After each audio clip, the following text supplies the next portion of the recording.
Ozodaxonim Nursaidova degan aktrisamiz bor, bilasizlar. Oxirigacha ko'raylik, iloji boricha tarqatib yuboringlar. Ana o'sha opani klip jarayoniga meni Sabrina degan tanishimni chaqirishgan massovkaga. Qiz borgan paytda gelikka oldidan o't berasiz deb aytishgan. Eng qizig'i gelik urildi, 16 yoshga to'lmagan, voyaga yetmagan, pravasi bo'lmagan qiz o'tkazib qo'yishgan. U qiz kablukda bo'lgan. Sabrina gelikka oldidan o't o'tgan paytda qizni bosib ketgan Sabrinani. Tosh so'ylari singan 4 tonnali mashina. Hozir 9 soatlik operatsiyani boshdan o'tkazib, necha kun komada yotib, operatsiyadan chiqdi. Eng qizig'i tirik qolmaydi deb aytishgan, tirik qoldi. Bitta oyog'i 7 sm kalta bo'lib qoldi. Faqat hozir nogironlar aravachasida harakatlanyapti. Eng qizig'i bu paytda Ozoda pana komandasi iltimos hech haqqa hech narsa demay, biz o'zimiz yordam beramiz, oyoqqa turgungacha yopti qilamiz deb aytishgandi. Operatsiya paytida ham tepasida turishmagan, klipligini ovurishgan va operatsiya tugagandan keyin ham klip premyerasida biz aktrisamiz deb qizil gilamlada bet chidab yurgan.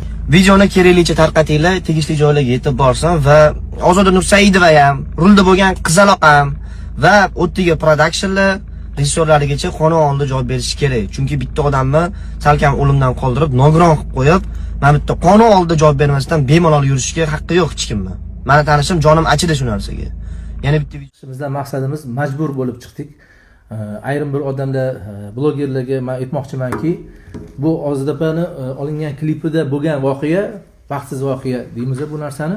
Baxtsiz voqeada nima bo'lgan, nima qo'ygan bilmasdan turib, hamma xohlagan gapini gapirib qo'yib yotibdi-da u yerda. Birinchi yordam ko'rsatilmagan deyapti. Vaholanki birinchi yordam ko'rsatilgan. Telefonda har bitta narsa qilingan narsa bo'yicha bansiyaga birinchi kundan borganimizdan hozirgi kungacha bo'lgan narsalar, qilingan narsalar hammasi yozilgan. Onasi bilan gaplashilgan gaplari hamma narsa yozilgan bu yerda. Lekin hozir sizlar bilmasdan turib, nima haqqinglar bor yolg'on ma'lumot tarqatyapsizlar-da. Kimga xohlagan odamga bersa, hamma o'zicha negativ bitta odamning nomini yomonlash 5 minut, 1 daqiqada yomonlab qo'yishimiz mumkin, hammani yomon qilishimiz mumkin. Lekin bunaqa kunlarda hozir bir-birimizni dilimizni ortib, gunohga botmaylik-da. Bu narsani mana nima kim qanaqa savoli bo'lsa bemalol telefonda nomer bor. Bemalol telefon qilsin, murojaat qilsin. Rostdan shunaqa bo'lganmidi? O'sha yerda tepasida bo'lganmi deydi. Nima bo'lgan o'zi? Nima ketyapti bu yerda deb. Bu yerda maqsad vobshe boshqa narsa o'zi. Bu yerda boshida bizga kerak bo'lsa yangi uy oldirmoqchi bo'lishgan. Kerak bo'lsa boshqa narsa qildirmoqchi bo'lishgan. Bu yerda birovni hozir ayblamoqchi emasman, lekin bu narsani tegiga yetish uchun telefon bor. Biz hozir qonuniy davlatda yashayapmiz hammamiz. Bu narsa bo'yicha tergov ketyapti. Birinchi kundan beri boshlangan tergov jarayoni boshlangan. Hozirgacha ketyapti. Ertaga sud bor. Buni biz hal qilmaymiz sizlar bilan. Buni sud hal qiladi bu narsani. Sud hal qiladi. Mana bu yerda Ozodapa u klipda misol uchun bo'lmaganlar. Ular faqat zakaz hisobida zakaz berilgan, bularga klip olib beriladi deb o'sha klip jarayonida bo'lgan voqea bu. Biza hozir haqqimiz yo'q kimgadir tuhmat qilib qo'yishga, bilib bilmasdan xohlagan narsani qo'yib yotibmiz. Ozgina insof qilinglar-da, telefon bo'lsa, mana telefonimizga qilib, bemalol nima savolinglar bo'lsa javob berishga biz tayyormiz. Shaxsan men bitta qo'shimcha qilmoqchiman. Shaxsan men bu klipda operator sifatida men taklif qilinganman. Rejissyor deb yozibdilar. Keyin o'sha tagidagi polniy описанияларni o'qib chiqdim. U yerda qaralmagan, boshqa narsa qilinmagan degan gaplar bor. Bular hammasi yolg'on. Men internet saytlariga aytmoqchiman. Bular bo'lmas narsalarni PR uchun chiqarmaydi. Sizlar bir oxiri tagiga yetinglar u narsani.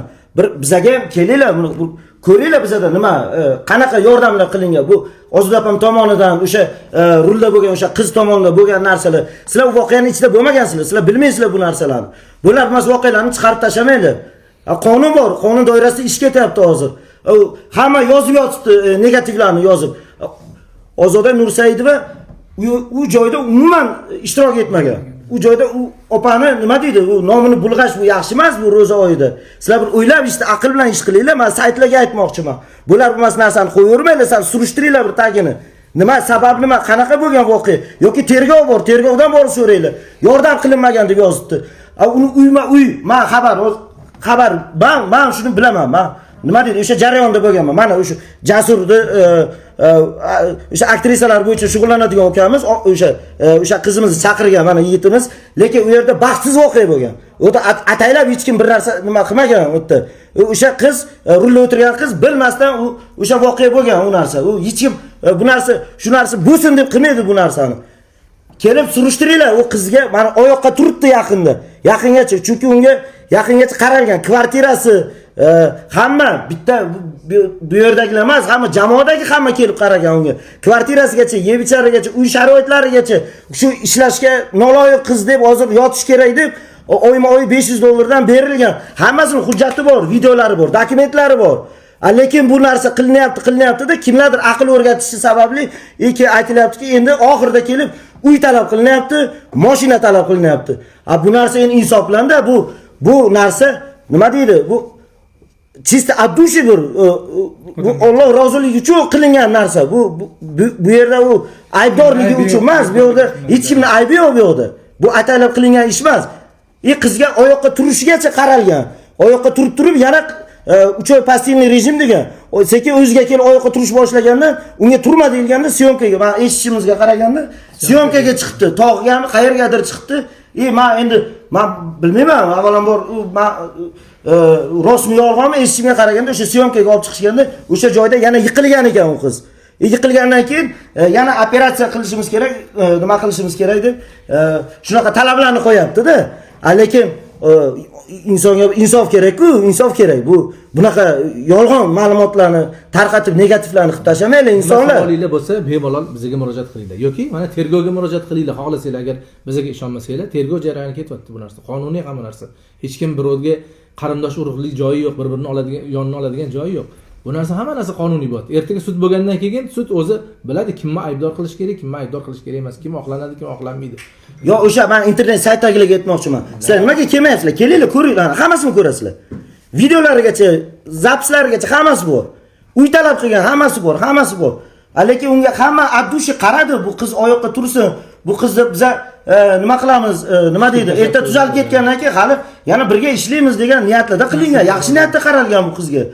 Lekin endi insof bilan-da oxiriga kelib mashina uy deyish endi birovni nomini yolg'on ma'lumotlar chiqarib, bu yerda meni nomimni bulg'ab, u yerda men operatorman. Meni operator qilib chaqirishgan. Menga nima olish kerak bo'lsa, motor deganman, bo'ldi. Bu syomka bu. Men ishim mana shu, motor deganman, syomka qilish kerak bo'lgan, kadrni olish. Meni vazifam shu. Meni vazifam uni boshqasiga qarash emas.